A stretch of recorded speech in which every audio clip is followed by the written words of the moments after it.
Shalom. All praise, honor, and glory to YAHAWAH, BAHASHAM, YAHAWASHI, BAHASHAM, RAWCHAA, QADASH. Double honors to the apostles and the elders of Great Millstone. And peace and mercy to the hopeful elect, the 144,000 men that are doing this work in sincerity and in truth around the four corners of the earth. And much love to the 1/3 and the innumerable multitude of you believers out there. To you all, I say Shalom. I'm the brother Yeshaya, and I pray, Lord willing, that this lesson is edifying through the Spirit. And it's probably going to be relatively quick. I think I'm going to title this something like "The Brothers Be Right," and I know that's probably not the political correct way to say it, but it's just true. The brothers be right, man. So, and I'm not going to get into it, but I had a situation regarding a relative earlier today. And we had fellowship, and so I was just telling the brothers some things that was on my mind.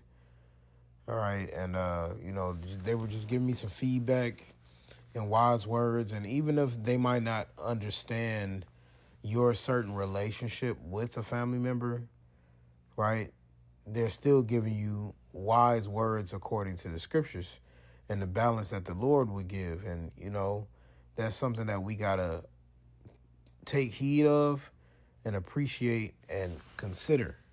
All right. Now, if you're unwilling to do that, then that means your mind is not in the right position. All right. And, at the end of the day, if you have a certain decision about something, then, hey, that is what it is. I'm going to get a precept on that, too. And that goes into the same chapter, actually. But at the end of the day, you always have to take heed, consider, and truly meditate on the things that the brothers say, because there's a 99% chance that they're spot on, 100% chance, really, they're spot on. But of course, we always leave that room for wanting to do what we want to do, right? But the spirit is always the right? We force not the course of the river, okay? YAHAWASHI is constantly trying to tell us things, and as much as the life you lived, you might try to tell yourself certain things, but the Lord is trying to open something and convey something to you too. And you got to be willing to receive that, even if it's not something that's pretty, something that you wouldn't like to do, right? So you gotta meditate when the brothers speak, man. We always say it's like, you got to act as if YAHAWASHI is saying it to you, because ultimately it's coming from the spirit, especially when brothers are in union about something. And so, I just want to say, the water for the brothers, the brotherhood, and, always keeping us on our toes, and, putting the faith of YAHAWASHI in us, and giving us counsel from the Supreme, from the Spirit, to be able to accept these things and to be able to grow from these things. All right. This is Ecclesiastes 37:12. It says, "But be continually with a godly man, whom thou knowest to keep the commandments of the Lord, whose mind is according to thy mind, and will sorrow with thee if thou shalt miscarry." So the Lord says to be continually with the godly man, right? Someone who knows the commandments of the Lord. Because when you keep the commandments of the Lord, those men have this. We speak the same thing, and we have the same mind. Right, he says, if thou will sorrow with thee, he said he will sorrow with thee if thou shalt miscarry. So even those times of moments like that, when we have certain discussions, brothers still feel your pain, even if they're not. It's called empathy, right? You got sympathy and you got empathy. Empathy is when you're not necessarily experiencing something, but somebody can imagine how that pain feels, right? So brothers are empathetic. Okay, and plus, it says if one member suffer, we all suffer together. So if you're explaining something to a brother, brothers are trying to understand your situation, right? So when they're giving you certain words, it's because we got it. That's how we judge matters, hearing certain things, all right? Hearing the whole matter, and then we make a decision. Right, it's verse 13. It says, "And let the counsel of thine own heart stand, for there is no man more faithful unto thee than it." Right, and that I understand all too well, right? And so that's what I meant. Like, some things you're going to make a certain decision on your own. But, hey, at the end of the day, that's because you might think you know what's best in a certain situation, right? But, the brothers are directing you in the right steps, and that's why we always got to pray, YAHAWASHI, order my steps as our forefather King David did, right? Order our paths aright, all right? That's got to constantly be a prayer. Let thy word be a lamp unto my feet and a light unto my path, okay? And the brothers are always issuing out these words and telling you and informing you. And if you're going to be anybody that's going to be rebellious of the wise words and just never going to consider them and take them in your mind, that means, something's not right. You always have to consider what men of the Lord are saying. That's a lesson that's most times should be easy to learn, but it can be hard to learn too. There's been plenty of times where, especially when you were younger in the faith and maybe you didn't listen or you did it your own way and then it didn't work out in your favor when the men of the Lord might have told you. So just being mindful to YAHAWASHI for, always walking with us and giving us valuable kindness through the Spirit by the mouths of the prophets. All right, it says, for a man's mind is sometime wont to tell him more than 7 watchmen that sit above in a high tower. All right, so, I was talking to the brother Q about this, all right, as we were in the car. I told him, this is just something, me being open with y'all.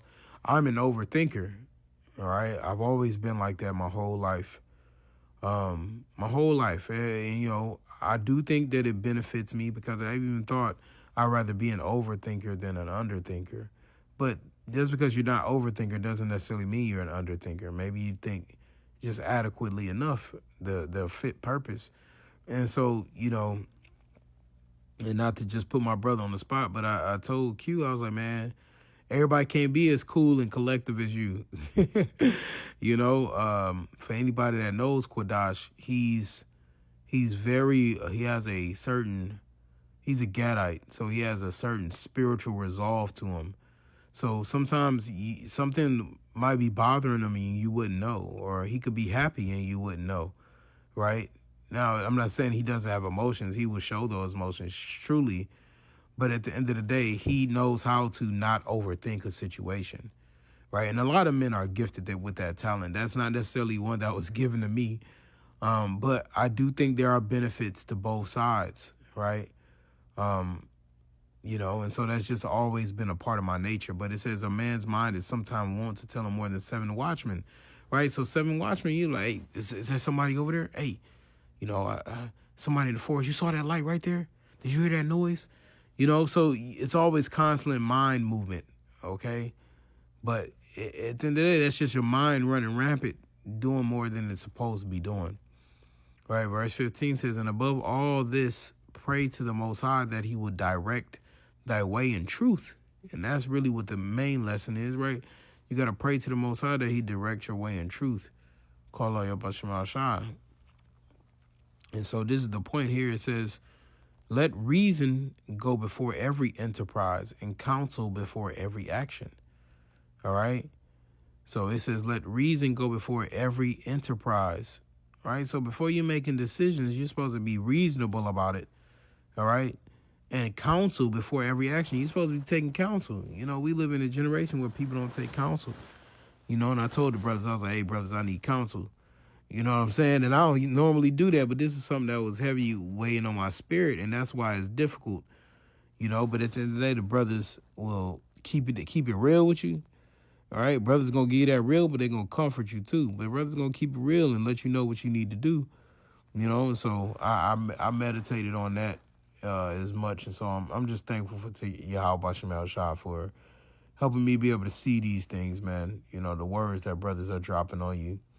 All right, this is Ecclesiasticus 6:6. It says, be in peace with many, nevertheless have but one counselor of 1,000. I didn't really mean to get that one, but I guess it's the spirit.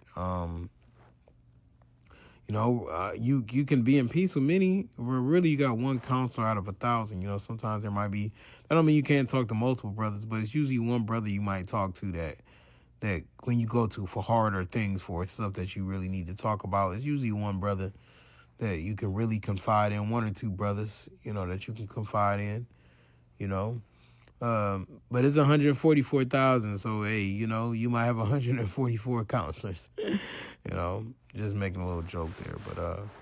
But jumping down to verse 14, it says, a faithful friend is a strong defense, and he that hath found such, and one hath found a treasure. And that's what the brothers are, man. The Lord has given us faithful friends, a strong defense, even against your own mind, because your mind can play tricks on you too, right? So that's one that's truly a treasure, man. So you got to treasure the occupant. It says the day is going to come when you're going to desire to hear another man's voice. You're going to desire to hear a brother's voice. Okay, so the Lord said we can find a treasure by finding these men, a faithful friend. It said nothing doeth countervail a faithful friend, and his excellency is invaluable. You know, and I feel that way about many brothers in the camp, man. You know, the brothers are faithful friends, man. They're a strong defense against the wiles of the devil, the ways of this world, your own thoughts, problems, issues, you know. It says his excellency is invaluable. So it means it has no value to it. It's priceless. You know, brothers are priceless, man. It says a faithful friend is the medicine of life, and they that fear the Lord shall find him. And look at his great glory that YAHAWASHI has bestowed upon us. Well, we got the medicine of life by having faithful friends who's really down for us, who's going to keep it honest with us, and who's going to love us even when things seem difficult, you know.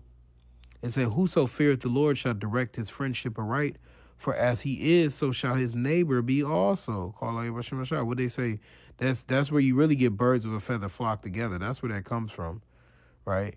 It says, for as he is, so shall his neighbor be also. So basically, men of the same spirit are going to walk. Can two walk together except they be agreed? All right? It says, my son, gather instruction from thy youth up, so thou shalt find wisdom to thine own age, thine old age. So we're looking at wisdom as we grow older and older and older, right? So brothers, be right, man, you know? And you got to always evaluate that. You got to be like, damn, you know, think about what I said. Think about what they said. Now put together the dots. You know, brothers, be right, man. Call out YAHAWASHI for being able to understand these things too. You know, this is Ecclesiastes 32. I'm going to start at 16. It says, they that fear the Lord shall find judgment and shall kindle justice as light. It says, a sinful man will not be reproved, but find an excuse according to his will. It says, and this one and the next one are really the verses, the points. It says, a man of counsel will be considerate, but a strange and proud man is not daunted with fear, even when of himself he had done without counsel. You see? So a man of counsel will be considerate. You got to consider, right? When you read the book of Haggai, the first chapter, it says, O ye Israel, consider your ways. You know? It says, this is verse 19, do nothing without advice. And when thou hast once done, repent not. Right? Do nothing without advice, man. Every decision that we be having to make. So, you know, you got to, you know, give a call to a brother. Hey, brother, what you think about this? Hey, brother, how does this sound? Right? And brothers going to give you that real. That's the thing. Brothers going to give you that real, man. But you got to be man enough to take it on and to learn from that and grow from that. Do nothing without advice, right? So we look for advice, man. You know, I got a text message the other day. I ain't gonna get in there, but a text message I was not supposed to be getting, and I had to hit up the elder brother lawyer, like, hey, lawyer, what you think about this, man? And he told me no. You know, I ain't really want to do it no way, but, you know, he told me no. So I was like, whatever answer you go with, that's what I'm going with. And he said no. So you gotta make, that's how you move, man, in the spirit. Do nothing without advice, man. And then once the decision is made, something like that, you got to be willing to take it on the head, too. Okay? It says, go not in the way wherein thou mayest fall, and stumble not among the stones, right? You got to be wise about where you're stepping, about the things you're saying and the things you're doing. Be not confident in a plain way, and beware of thine own children. See that? That's hard for people to swallow, too, but it's the truth. It's in there. In every good work, trust thy own soul, for this is the keeping of the commandments. He that believeth in the Lord taketh heed to the commandment, and he that trusteth in him shall flare never the worse. You know, so having that strong belief in YAHAWASHI, taking heed to his commandments and trusting him, you're never going to have to worry about the worst things. You're never going to have to overthink, because when you got YAHAWASHI, we really don't have to overthink, right? You're taking it step by step, minute by minute, day by day, you know, week by week, man. You know, but one day all of this is going to change. We're going to be free of this wickedness in this place, man. We're going to be free of the wickedness of our people not doing right. Right? We're going to be praising Yahweh Shema Shai. You know, one glory at a time, man. You know, and so now when brothers, you know, giving us wise counsel, wise advice, wise words, we have to take that and grow with it and go with it and pray the Lord always leave his mercy upon us, because it's about to get terribly bad, and people are going to want faithful friends. People are going to want defense. People are going to want to be considerate. People are going to want to call on Yahweh Shema Shai. People are going to want faithful friends, man, but a lot of people are going to be lacking them. It says, friends shall turn on each other. You know, friends are going to be hating themselves and doing all types of things they don't want to be doing. But it's going to get bad here in America soon. So the Wadi Yahweh Shema Shai for giving us brothers that couldn't help us, direct us in the right direction, man. So hey, I'm going to wrap it up with that. I truly do hope and pray that this lesson was edifying. I want to give all the praise, all the honor, all the glory to Yahawah, BAHASHAM, YAHAWASHI, BAHASHAM, QADASH, double honors to the apostles and the elders of Great Millstone who rule well, and peace and mercy to the hopeful elect. Until next time, Shalom.